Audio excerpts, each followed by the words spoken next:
Hello guys! Karon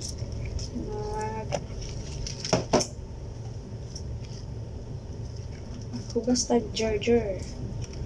Muni siya ilang gitawag diri na jarjar. Vegetables. Hinahimo ng salad. Salad enak ha. Yun siya guys. Jarjar. Jarjar sa Pinas means maot. Diri salad na siya guys. Vegetables. Ginahimo na salad.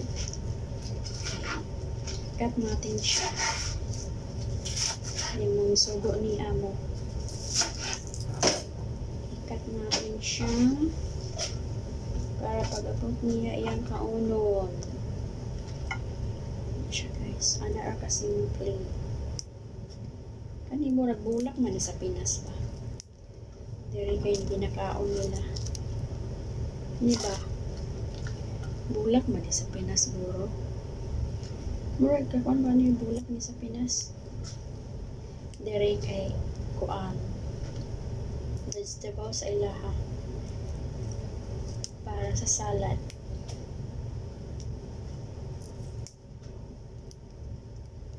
Mahilig sila mukha fresh, diba? Bulak, hindi wow. Bulak sa atoa sa Pinas sa ilaha diba? Bulak mo ni siya sa Pinas.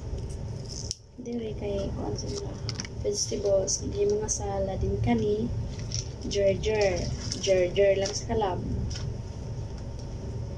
Jarjar hugasan natin. Ako ba na siya hugas? Ikat na lang natin. Ayan. Sa salad niya mo. Muna siya yung kakaunan pag-ulion niya. Siya guys. Diba?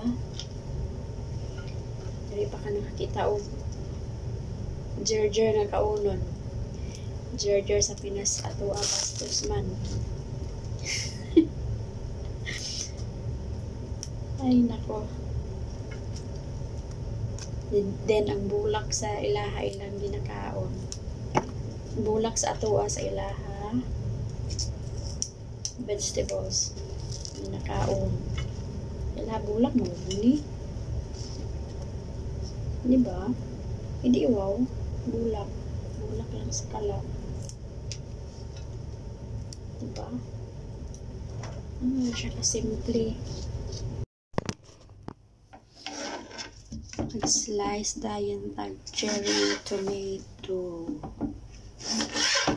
Kamatis tayo. Ang kamatis kalab. Cherry tomato tayo guys.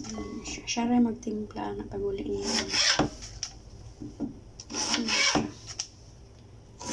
Green leafy vegetables. Yummy. Siya guys. Siya mo ng mandala mo. Only jarjar and cherry tomato. And then the volak. The volak sa Pinas. Dairy vegetables ay laha. Sana all. Ayan guys.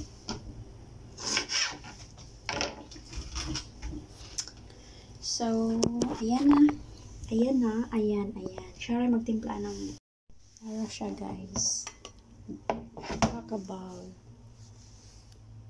Muna siya jarjar. Siya rin magtimpla ng pag-uli. Ayan guys. Thank you for watching.